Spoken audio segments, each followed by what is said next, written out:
السلام عليكم. سأقدم لكم اليوم مشروبا ساخنا ولذيذا يمتاز بطعم مركز ورائع، الشاي العدني. على بركة الله نبدأ.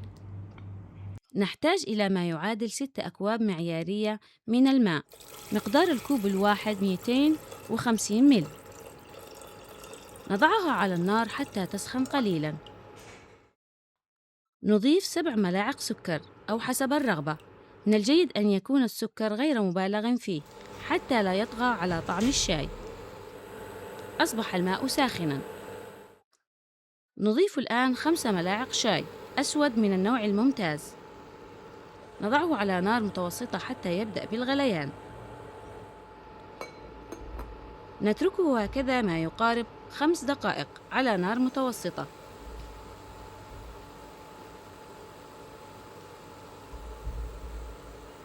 حتى يتسبك الشاي جيداً.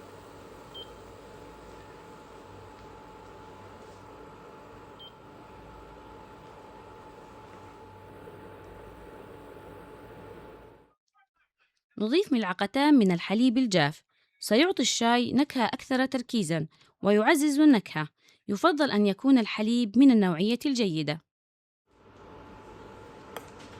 نخلط الحليب مع الشاي ونزيل بقايا الشاي التي علقت على جدار الإبريق ونخلط جيداً. نتركه يغلي لدقيقة، ثم نضيف كوباً واحداً معيارياً من الحليب المركز الخاص بالشاي، ما يعادل 250 ملي.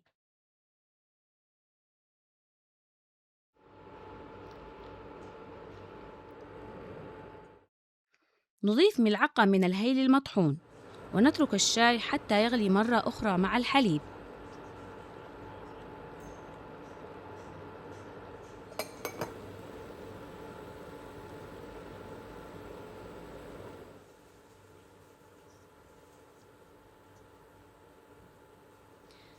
ثم نطفئ النار.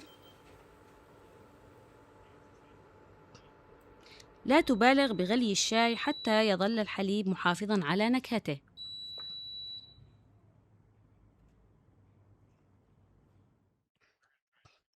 نضيف رشة من الملح لتعزيز النكهة حتى نصل إلى الطعم المطلوب. نتركه يهدأ قليلاً حتى ينزل الشاي إلى قاع الإبريق. نحتاج الآن إلى ملعقة من الهيل. نقوم بطحنها طحناً خشناً حتى نخرج النكهة من الحبات.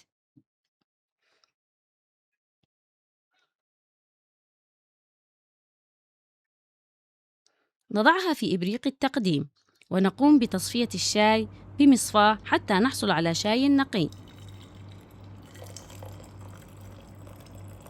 ما شاء الله، أصبح الشاي جاهزاً. الآن النكهة طازجة ورائحة الهيل واللون رائع جداً والمذاق أروع.